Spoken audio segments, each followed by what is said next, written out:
சொக்கநாதர் மீனாட்சியை வணங்கி மதுரையில் சைவம் தழைக்க வேண்டும். மந்திரியாரே, ஞான சம்பந்தரை மதுரைக்கு எழுந்தருள வேண்டும். இதனை தாங்கள் தான் செய்ய வேண்டும். மந்திரியாரே, சென்று அழைத்து வாருங்கள். அரசியாரின் வேண்டுகோளுக்கு சிரம் மேல் கொண்டு நாடு மட்டுமல்லாது மன்னரின் நலத்தினையும் வேண்டி சைவம் தழைத்து ஓங்குவதற்கு ஞான சம்பந்தரை அழைத்து வருவதற்கு விடை கொடுங்கள் அரசியாரே. சொக்கநாதரும் அன்னை மீனாட்சியும் என்றும் துணையிருப்பார். சென்று வாருங்கள் குலச்சிறையாரே. குலச்சிறையார் ஞான சம்பந்தரை அழைத்து வருவதற்காக திருமறை காட்டுக்கு செல்கிறார். அங்கு வாயில் காப்பானனை வணங்கி ஞான சம்பந்தரை காண அனுமதி கேட்டார். காவலர்கள் குலச்சிறையாரின் வரவை தெரிவித்தனர். காவலர்களிடம் சொன்னார், அவரை முகம் மலர்ந்து உள்ளே அழைத்து வாருங்கள். முகம் மலர்ந்து உள்ளே அழைத்து வாருங்கள். ஞான சம்பந்தர் பெருமானின் திருவடியை வணங்குகிறார். பெரியவர் திருநாவுக்கரசர் பெருமானையும் வணங்கி தான் வந்ததன் நோக்கம் மதுரையில் சமண சமயம் பரவியுள்ளது, சைவம் நிலைகுலைந்து உள்ளது, சைவ சமயம் தழைக்க ஞான சம்பந்த பெருமானே தங்கள் வருகை மிகவும் அவசியம். தங்களை மங்கையர்க்கரசியார் பணிவுடன் வேண்டிக் கொண்டால் வாருங்கள், இருவரும் எங்களுடன் சைவ சமயத்தை தழைக்க வைப்போம். அச்சமணர்கள் பொல்லாதவர்கள், தாங்களோ சிறு பிள்ளை. சமணர்கள் வஞ்சனைகளை எல்லையின்றி செய்ய வல்லர்கள். நாளும் கோளும் சரியில்லை. அப்பர் பெருமானே, நாம் போற்றுவது சிவபெருமானின் திருவடிகளே. அப்பர் பெருமானே, நாம் போற்றுவது சிவபெருமானின் திருவடிகளே. நாளும் கோளும் நம்மை என்ன செய்யும்? வேலுரு தோணி பங்கன் விடைமுண்ட கண்டன் மிக நல்ல வீணை தடவி மாசரு திங்கள் மங்கை முடிமேல் அணிந்து என் உளமே புகுந்த அதனால் ஞாயிறு திங்கள் செவ்வாய் புதன் வியாழன் வெள்ளி சனி பாம்புடனே அவை நல்ல நல்ல அவை நல்ல நல்ல அடியார் அவருக்கு மிகவே.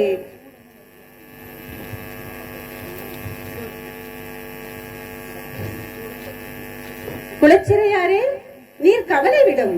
குலச்சிறையாரே, நீர் கவலை விடும். அப்பர் பெருமான் எனது நலனை கருதி அவ்வாறே கூறுகிறார்.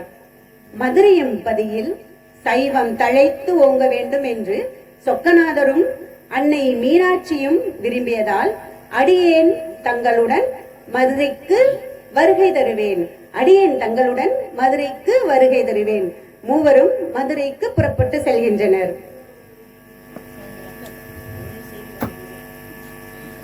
ஞான சம்பந்த பெருமானே,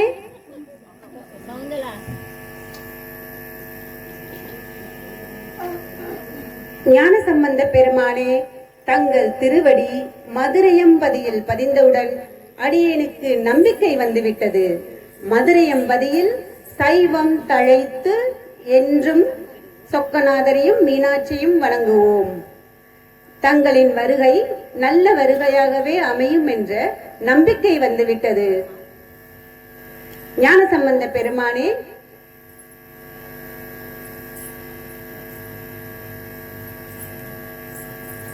சமணர்கள் தங்களுக்குள் பேசிக் கொள்கின்றனர். யாரோ ஞான சம்பந்தராம், யாரோ ஞான சம்பந்தராம் மருதைக்கு மதுரை தந்துள்ளாராம். இவரா அரசரையும் மதுரையையும் காப்பாற்ற போகிறார்? அவரை இங்கிருந்து விரட்ட வேண்டும். சமணர்கள் அனைவரும் தங்களுக்குள் பேசிக் கொண்டிருந்தனர். அவரை மதுரையிலிருந்து விரட்ட வேண்டும். அவர் தங்கி இருக்கும் இடத்தில் தீயிட வேண்டும். வாருங்கள் வாருங்கள், அனைவரும் சென்று அவர் தங்கி இருக்கும் இடத்தை தீயிடுவோம்.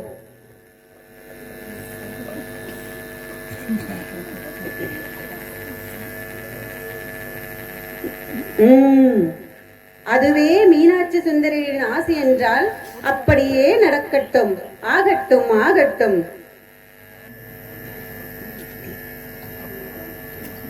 இரவு ஞானசம்பந்தர் தங்கியிருந்த இடம் தீயிடப்பட்டது. அங்கு உள்ள வெப்பமானது மன்னருக்கு சூளை நோயை தந்து வேதனை தந்தது.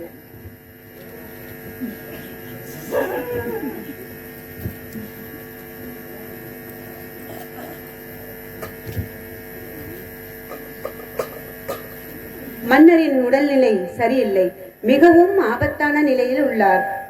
மன்னரின் உடல்நிலை சரியில்லை, மிகவும் ஆபத்தான நிலையில் உள்ளார், வேதனையில் உள்ளார். இதனை சரி செய்ய வேண்டும் என்று யோசனை செய்தேன். யோசனை செய்து பேசுகிறார் மங்கையர்க்கரசியார். மன்னா, தங்களே சமணர்களின் மருத்துவத்தை நம்பி சரியாகாமல் வேதனையில் உள்ளீர். சம்பந்தர் பெருமான் மதுரைக்கு வந்துள்ளார். அவர் வந்தார், தங்களின் சூளை நோய் சரியாகிவிடும். மன்னா, எனது பேச்சை கேளுங்கள். சம்பந்த பெருமான் மதுரைக்கு வந்துள்ளார். அவர் வந்தார், தங்களின் சூளை நோய் சரியாகிவிடும்.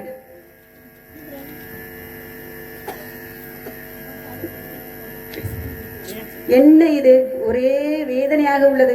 எதுவாக இருந்தாலும் சரி, எனது வேதனையை சரி செய்ய வேண்டும் அரசியாரே. யாராக இருந்தாலும் சரி, சைவர்களாக இருந்தாலும் சரி, சமணர்களாக இருந்தாலும் சரி, எனது வேதனை சரியாக வேண்டும் அரசியாரே. வர சொல்லுங்கள். குலச்சிறையாரே, சம்பந்தரை அழைத்து வாருங்கள். உத்தரவு அரசியாரே.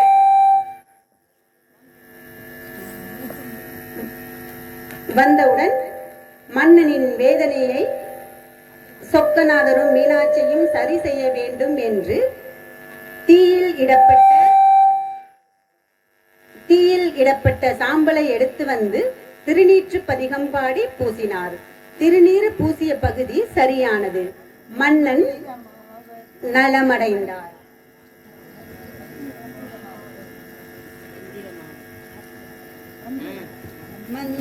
மந்திரமாவது நீரு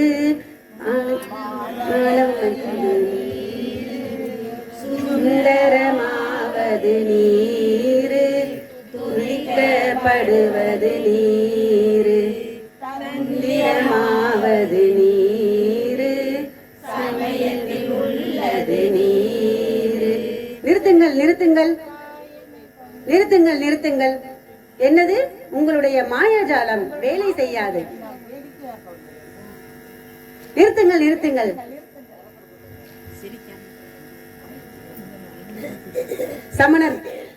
சமணர்கள் ஏகத்தாளமாக கேலி செய்து பேசுகின்றனர். என்னது, திருநீற்று பதிகம் பாடியவுடன் நோய் சரியானதா?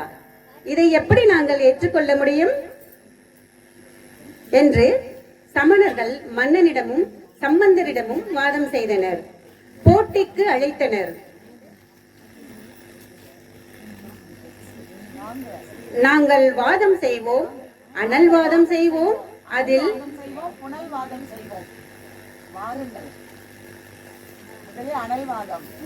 முதலில் அனல் வாதம் செய்வோம் என்று ஓலைச்சுவடியில் சில மந்திரங்களை எழுதி தீயிலிட்டனர். அது முற்றிலும் எரிந்து சாம்பலானது.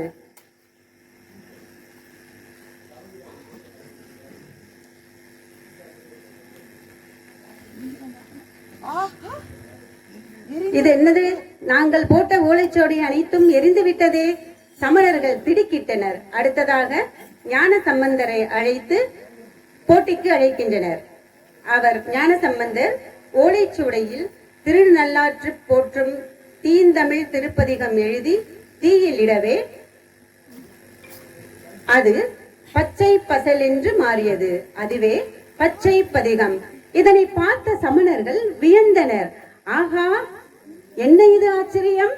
தீயிலிட்ட ஓலைச்சுவடி பச்சையாக மாறுகிறதே என்று வியப்பில் ஆழ்ந்தனர்.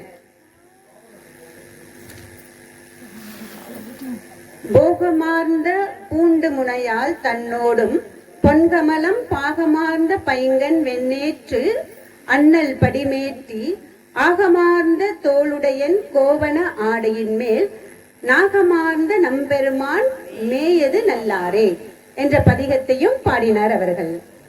சமணர்களுக்கு அச்சம் வந்தது. உடனே அவர்கள் புனல்வாதம் செய்வோம் என்று கூறினர். தோல்வி அடைந்தவர்கள் கழுமரம் ஏற வேண்டும் என்றும் கூறினர்.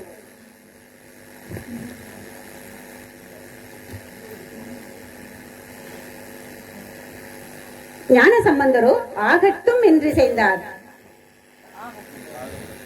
குலச்சிறையார் தோல்வியுற்றால் கழுமரம் ஏறுவது மட்டுமல்லாமல் மதுரையம்பதியை விட்டு அனைவரும் சென்றுவிட வேண்டும் என்று கூறினார். சமணர்கள் சரி ஏற்கிறோம். தன் மீது நம்பிக்கை கொண்ட சமணர்கள் சரி ஏற்கிறோம் என்று போட்டியை ஏற்றுக்கொண்டனர். புனல்வாதம் செய்வதற்கு வைகை ஆற்றுக்கரைக்கு சென்றனர்.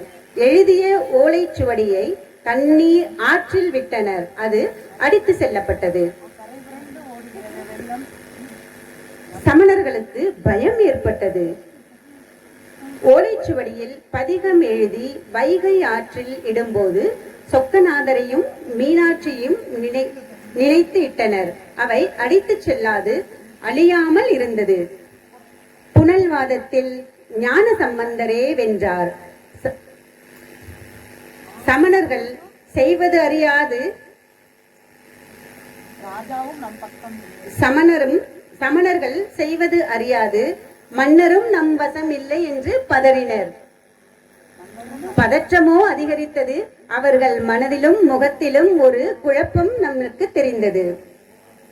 நடந்த திருவிளையாடல் அனைத்தும் சொக்கநாதரும் அன்னை மீனாட்சியின் தான் காரணம். அவர்களை வணங்குங்கள்.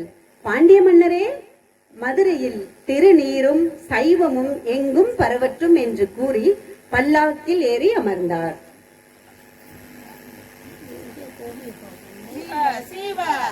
சம்பந்தர் பல்லாக்கில் அமர்ந்தவுடன் மந்திரியாரும் மன்னரும் அரசியாரும் படைகளும் அவரை அடியார்களும் பின்தொடர்ந்தனர். சிவ சிவ ஹர ஹர என்று முழக்கத்துடன் வலம் வந்தனர்.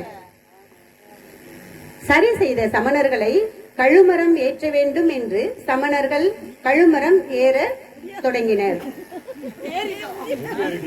சைவம் தழைப்பதற்கு மதுரையம்பதியில் சைவம் தழைப்பதற்கு சொக்கநாதரும் அன்னை மீனாட்சி தாயாரும் அடியார்களும் துணை புரிந்தனர்.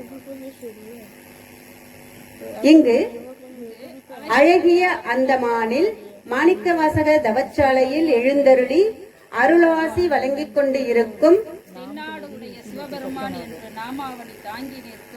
சாம்ப சதாசிவ மூர்த்தியும் மணிவாசக பெருமானும் நம் குருநாதர் சித்தர் ஐயாவுடன் அடியார்களும் இணைந்து அந்தமானில் சைவம் வளர துணை நிற்க வேண்டி மேன்மைகள் சைவ நீதி விளங்குக உலகமெல்லாம்.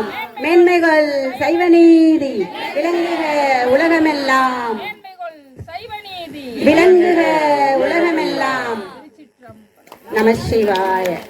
அருமை. சொல்லுங்க, யார் என்ன கதாபாத்திரம் எடுத்து நடித்தீங்கன்றத அப்படியே சொல்லிருங்க.